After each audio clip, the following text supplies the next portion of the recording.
ಮದುರೈನ ಮೀನಾಕ್ಷಿ ಅಮ್ಮನವರ ದೇವಾಲಯ. ಭಾರತದ ತಮಿಳುನಾಡಿನ ಪವಿತ್ರ ನಗರಿ ನಮ್ಮ ಮದುರೈ. ಈ ಮದುರೈನಲ್ಲಿರುವ ಮೀನಾಕ್ಷಿ ದೇವಸ್ಥಾನ ಒಂದು ಹಿಂದೂ ದೇವಾಲಯವಾಗಿದೆ. ಮೀನಾಕ್ಷಿ ದೇವಸ್ಥಾನವು ಸುಮಾರು 3500 ವರ್ಷಗಳ ಪುರಾತನವಾದ ದೇವಾಲಯ. ಈ ದೇವಾಲಯವು ತಮಿಳರ ಮಹತ್ವಪೂರ್ಣ ಸಂಕೇತವಾಗಿದೆ. ಇನ್ನೊಂದು ವಿಶೇಷತೆ ಎಂದರೆ ಮೀನಾಕ್ಷಿ ಅಮ್ಮನವರಿಗೆ ಪ್ರತಿದಿನ 6 ಬಾರಿ ಪೂಜೆ ನಡೆಯುತ್ತದೆ. ಈ ದೇವಾಲಯವು ಪುರಾತನ ನಗರ ಮದುರೈನ ಭೌಗೋಳಿಕ ಹಾಗೂ ಧಾರ್ಮಿಕ ಅನುಷ್ಠಾನಗಳ ಕೇಂದ್ರವಾಗಿದೆ. ದೇವಸ್ಥಾನದ ಸುತ್ತಲಿನ ಗೋಡೆಗಳನ್ನು, ರಸ್ತೆಗಳನ್ನು ಮತ್ತು ನಗರದ ಗೋಡೆಗಳನ್ನು ಏಕಕೇಂದ್ರೀಯ ಕೋಟೆಯ ಚೌಕಟ್ಟಿನಲ್ಲಿ ನಿರ್ಮಿಸಲಾಗಿದೆ.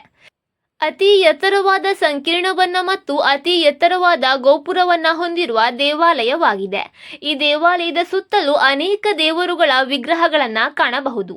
ಶಿವನ ಗುಡಿಯು ಸಂಕೀರ್ಣದ ಕೇಂದ್ರ ಭಾಗದಲ್ಲಿದೆ. ಇದು ದೇವತೆಯ ಧಾರ್ಮಿಕ ಅನುಷ್ಠಾನವನ್ನ ಅಭಿವೃದ್ಧಿಪಡಿಸಲಾಯಿತೆಂಬುದನ್ನು ಸೂಚಿಸುತ್ತದೆ.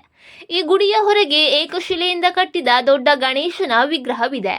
ಶಿವನ ಗುಡಿಯ ಎಡಭಾಗದಲ್ಲಿದೆ.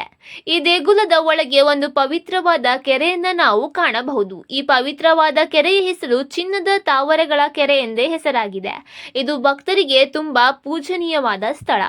ಈ ಕೆರೆಯ ವಿಶೇಷತೆ ಎಂದರೆ ಕೊಕ್ಕರೆಯನ್ನು ಹೊರತುಪಡಿಸಿ ಯಾವುದೇ ಜಲಚರ ಜೀವಿಗಳು ಇಲ್ಲಿ ವಾಸಿಸುವುದಿಲ್ಲ.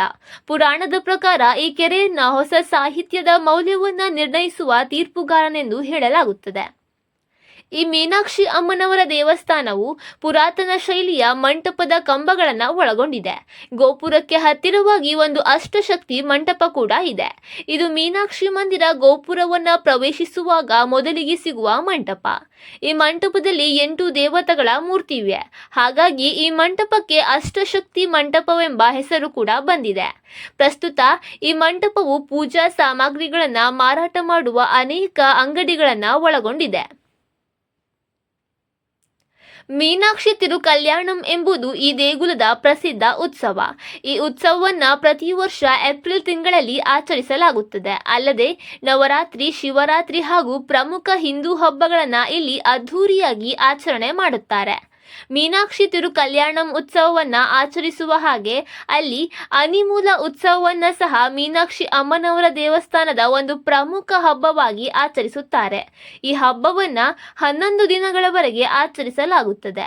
ಈ ಉತ್ಸವದ ಮುಖ್ಯ ಉದ್ದೇಶವೆಂದರೆ ದೇವರ ವಿಶೇಷ ಪೂಜೆಯಾಗಿದೆ.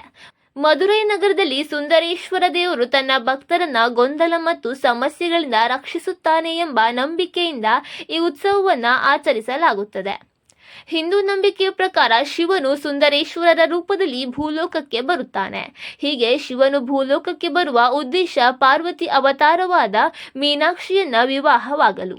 ಸ್ವತಃ ಶಿವನೇ ಭೂಲೋಕಕ್ಕೆ ಬಂದಿರುತ್ತಾನೆ ಎಂಬುದು ಹಿಂದೂ ಜನರ ನಂಬಿಕೆಯಾಗಿದೆ. ಈ ಜಗತ್ ಪ್ರಸಿದ್ಧವಾದ ಮೀನಾಕ್ಷಿ ಅಮ್ಮನವರ ದರ್ಶನ ಪಡೆಯಲು ಹಿಂದೆ ಸಿದ್ಧರಾಗಿರಿ ಹಾಗೂ ಭವ್ಯವಾದ ಈ ದೇಗುಲದ ಸೌಂದರ್ಯವನ್ನ ಕಣ್ತುಂಬಿಸಿಕೊಳ್ಳಿರಿ.